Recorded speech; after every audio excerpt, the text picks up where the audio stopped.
In the heart of New York City, amidst the bustling streets and towering skyscrapers, I, Jon Strafe, found myself standing at the crossroads of ambition and isolation. At 29, fresh from completing my welding apprenticeship, I had embarked on a journey to this sprawling metropolis, carrying dreams of new beginnings and financial success. The promise of a lucrative project, the towering 120-story high-rise known as the Celestial Tower, had lured me here. Leaving behind my life in suburban Los Angeles, I had set out to make new friends and kickstart my new career with a bang. With a toolbox of skills and a heart full of hope, I had envisioned a life that would be both prosperous and socially fulfilling. I imagined forming bonds with colleagues, perhaps sharing drinks after a long day's work, and eventually building a network of friends that extended beyond the construction site. But as the days turned into weeks, and then months, I found that reality didn't always align with my dreams. While I got along well with my co-workers, many were older and had few shared interests. Building close connections felt like an uphill battle, add in my shyness, and the struggle was real. I had tried online dating briefly, but it seemed to be an exercise in futility. My lack of photogenic charm left me swiping through unreciprocated matches, each one eroding my hope a little further. The Celestial Tower, a behemoth of steel and glass reaching for the heavens, embodied my aspirations. However, the celestial connections I yearned for remained elusive. Beyond a few acquaintances at work, the friendships I longed for never seemed to materialize. My once subtle shyness had morphed into an impenetrable barrier, keeping me distanced from others. Despite the city's vibrant energy, it was also a place of loneliness. My evenings were spent in my favorite cafe, sipping coffee while gazing out the window. The cafe was a refuge, where I observed the world moving around me, a stationary observer of life's passing moments. I clung to the hope that a casual conversation could spark a deeper connection, that serendipity might lead to a meaningful encounter. Yet as time passed, hope often gave way to hopelessness, and the cafe grew quieter as the night deepened. I craved conversations that delved beyond surface-level exchanges, interactions that explored shared interests and dreams. The city had promised me opportunities, but I was confronting the reality that making friends at 29 was far more challenging than I'd ever imagined. Among the strangers beyond the cafe window, I often felt a profound sense of solitude. The clinking of cups, the distant hum of traffic, and the muted conversations blended into a melody of isolation. Each night, I hoped for a flicker of connection, a beacon of light in the abyss of loneliness. And then, on one fateful evening, a glimmer of hope emerged in the form of a woman I had met at the cafe. Her name was Sarah. A spontaneous conversation had led to an invitation, a step toward breaking free from my self-imposed isolation. The cafe was unusually packed that night, and she had asked if she could join me at my table. Our conversation flowed effortlessly, and I found myself asking her out, determined to change my fate. She agreed, though her cautionary words echoed in my mind. Guys never end up calling me. I couldn't fathom letting her down, not when I felt such a connection. Sarah, a 28-year-old art student who had also recently moved to NYC, shared common interests and dreams. I was resolved to keep my promise, to call her the following evening and solidify our plans. But as I awoke from a nap the next day after work, a sinking feeling gripped me. It was already dark outside, and I realized that I had overslept. Panic surged as I searched for my phone, only to realize that I must have left it on the 99th floor of the Celestial Tower. I remembered putting my bag down while chatting at the end of my shift, and I could not remember retrieving it before I left. Not to mention it was Friday and I was off for the weekend. I wouldn't have a chance to recover the phone until next week. The realization hit me like a punch to the gut. My phone, the lifeline to my connection with Sarah, was lost in the towering depths of the construction site. The urgency to retrieve it surged within me, overriding any fears or doubts. I knew I had to get my phone back that very night, or risk jeopardizing my chance with Sarah. My isolation and the weight of the promise I had made drove me forward, pushing me to confront the darkness that had settled over the towering structure. As the clock struck midnight, I stood before the monumental tower that had become both my workplace and my predicament. Urgency pulsed through my veins, eclipsing the eerie quiet of the night. Determination to retrieve my phone warred with the chilling dread that clawed at my chest. I spotted the security guard at the north entrance, asleep in a company SUV. The path seemed clear to slip past and recover my phone unnoticed. With resolve, I leaped over the security fence and made my way towards the towering structure. Yet the tension in the air was palpable. Rumors had been circulating among the workers about mysterious deaths on the site. Ghastly tales of accidents that had been swept under the rug, all explained away by the site manager, Glenn, as mere coincidences. Others scoffed at the notion, convinced that management was covering up the truth to avoid delays. Despite my initial skepticism, the stories cast a shadow of fear that I couldn't shake. Those unsettling whispers echoed in my mind as I entered the construction site. The site sprawled out before me, a surreal wasteland of unfinished structures and dormant machinery. The echoing resonance of my footsteps intermingled with the skeletal structures, creating a symphony of solitude. Every step seemed to echo my yearning for connection, reverberating through the cold night air. I navigated the labyrinthine paths towards the unfinished tower and up into the open-air staircase, the pale moonlight guiding my way. Climbing the stairs became an act of defiance against my own fears, each step a proclamation of my determination. As I ascended, the weight of the unknown bore down on me, shrouding me in a cloak of unease. The wind, a distant echo of the city's vitality, carried faint sounds of life that contrasted starkly with the eerie hush enveloping me. The stairwell was my passage into the unknown, illuminated only by dim safety lights that cast elongated shadows and created pockets of darkness. The darkness was oppressive, and I dared not turn on my flashlight, for its beam could potentially expose me to the security guard on duty. My senses were heightened, every creak and rustle echoing like a thunderous symphony of foreboding. Each upward step brought me closer to my goal, but it also carried me deeper into the heart of the enigma that surrounded the celestial tower. The staircase was a treacherous journey, illuminated only in patches by the feeble safety lights. I had to navigate around equipment and supplies strewn haphazardly, each obstacle a reminder of the tower's incomplete state. I carefully maneuvered through the darkness, my hands grazing cold metal and rough surfaces, my heart pounding with a mix of exhaustion and anticipation. The staircase, in parts, opened up to the night sky, floor-to-ceiling windows yet to be installed. Through these gaps, I caught fleeting glimpses of the city below, its lights painting the darkness in shades of gold and silver. The emptiness beyond the glass seemed to mirror the void within me, a solitude that had become palpable during my time in the city. The ascent grew more grueling with each step, my muscles aching and breaths coming in ragged gasps. Doubt whispered in the corners of my mind, urging me to turn back, to abandon the pursuit of a lost promise. But the memory of Sarah's hopeful smile and the thought of the connection I longed for pushed me forward, renewing my determination. As I climbed past various floors, I heard noises that sent a shiver down my spine. The sounds of distant activity echoed through the stairwell, a chorus of unidentifiable whispers that seemed to crawl beneath my skin. It was odd, as I knew there was no night crew scheduled to work. Yet, despite the unease that gnawed at me, I pressed on, convincing myself that a building of this magnitude was bound to produce its own symphony of nighttime noises. Finally, after what felt like an eternity, I reached the 99th floor.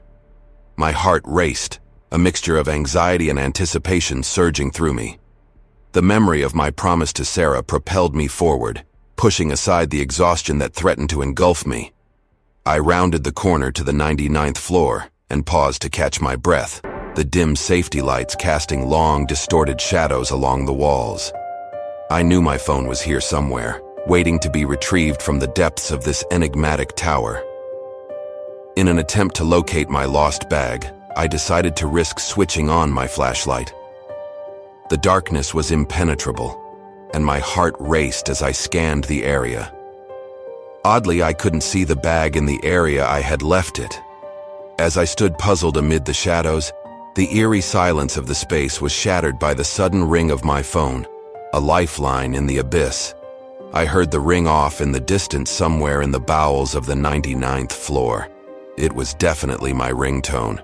Relief washed over me, but doubt gnawed at the edges of my mind. How had my phone moved from where I had left it? Suppressing uncertainty, I followed the ringing, each step a declaration of my determination. The sound guided me, like a haunting melody, until I reached a dimly lit room at the end of a hallway. The ringing seemed to emanate from within. How had my phone ended up here, in a part of the building I had never been? Pushing aside my trepidation, I stepped into the room and my reality twisted before my eyes. There, in the center of the room, was my bag. But my relief was short-lived, for emerging from the shadows was a creature that defied description. A grotesque fusion of mammal and spider. Its presence was suffocating, the stench of decay and filth overwhelming. Its yellow eyes locked onto me, hissing with hostility, and fear rooted me to the spot. I could see a glimmer of intelligence and excitement in the creature's eyes as it began to slowly move towards me. My heart raced as I turned and sprinted back towards the stairwell, each step a desperate plea for escape. Adrenaline fueled my descent, my breath ragged, and every shadow seemed to conceal untold horrors. But I had to make it out alive.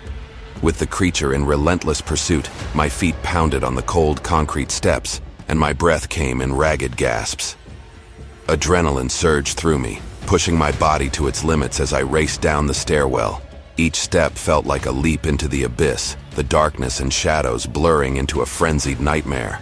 As I descended, desperation fueled my movements.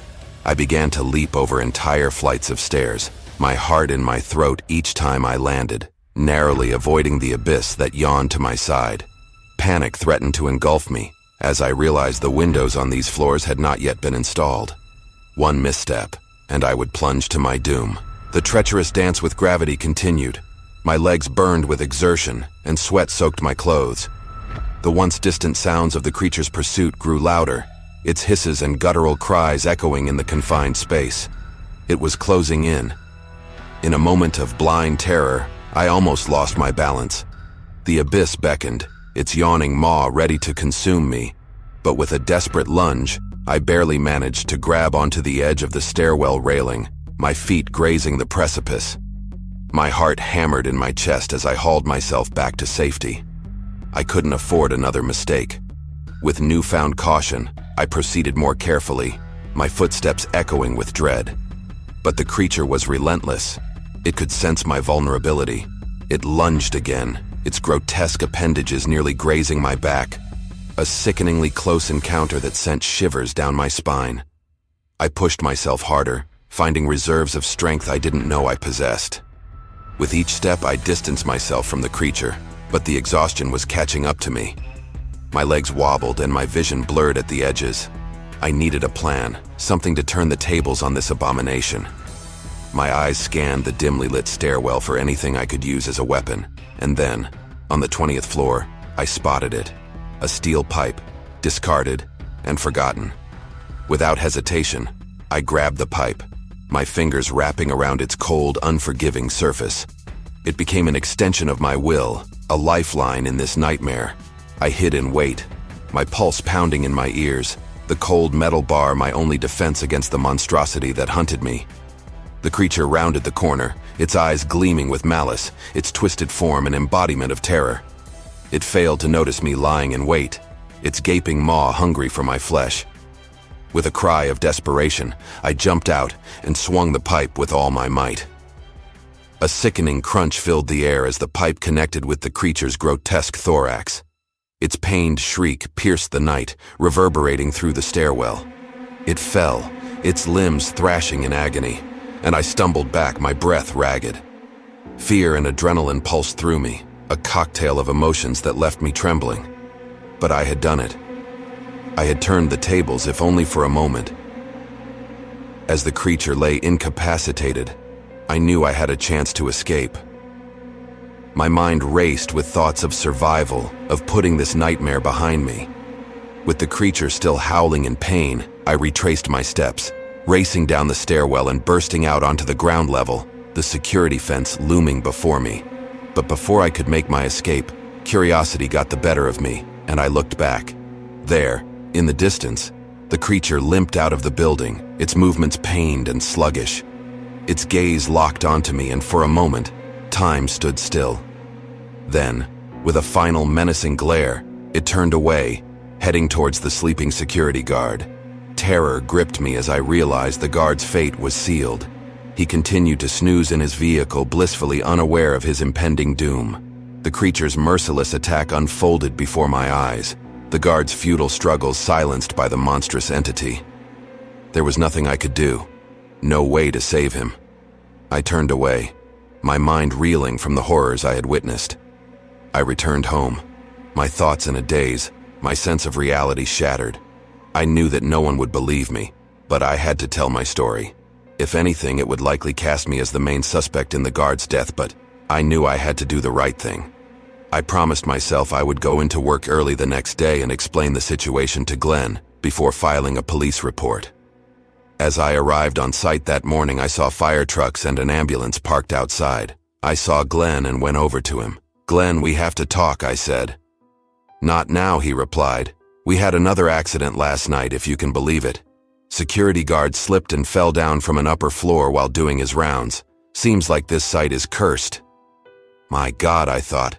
Had the creature tossed him off an upper floor to make it look like an accident? Or maybe the company was covering this up top to bottom. No way to be sure. "Glenn, this was not an accident, he was murdered," I said. Glenn scoffed. "You've got to stop spreading rumors, John. Police have already been on site and determined the cause of death to be accidental. Plus, my bosses want construction back on track by tomorrow. We cannot afford any more delays. Can I count on you?" he said. "Nope," I replied quickly. "Are you well? There's some sort of spider monstrosity living in this tower. It's responsible for all the accidents. You have to believe me. It's not safe to work here." Glenn rolled his eyes. "Just when I thought I'd heard it all. Listen, I'll give you the day off. I can see you're upset, but I expect you back at work tomorrow morning, or you will be replaced. Do you understand, John?" I couldn't believe my ears. I was stunned, but what more could I do? Were the project managers covering this up, or were they just greedy, incompetent fools? I wasn't sure, but I knew going back to work at Celestial Towers seemed foolish. On top of that, my chances with Sarah were bleak at best, even if I could somehow contact her again. Perhaps if I did go back, I could find my phone. Not to mention I had some sort of morbid curiosity about this creature I had seen. What was it after all? Part of me yearned to find out more. I wasn't sure what to do, but I knew that light had to be shed on this. I would do whatever I could to get to the bottom of this. I'll tell anyone who will listen. I'll post on every blog, forum, and social media to warn others. I needed to know what this creature was and where it came from. I resolved I would go back to work, but I would be extra careful and would start my own investigation into what was taking place. I had to get to the bottom of this, and getting my phone back would also be a nice bonus. I would have a lot of explaining to do to Sarah, but I had to try. I know you won't believe me. Many will write this off as storytelling or a wild imagination, but I know what I saw. I am looking for anyone who's seen anything similar in Manhattan or knows what I am speaking of. I look forward to hearing from any and all. Thank you for listening. I will post updates as my investigation continues. And to Sarah, if you see this, I will be in the cafe where we met every chance I get, hoping to see you again. Jon Strafe.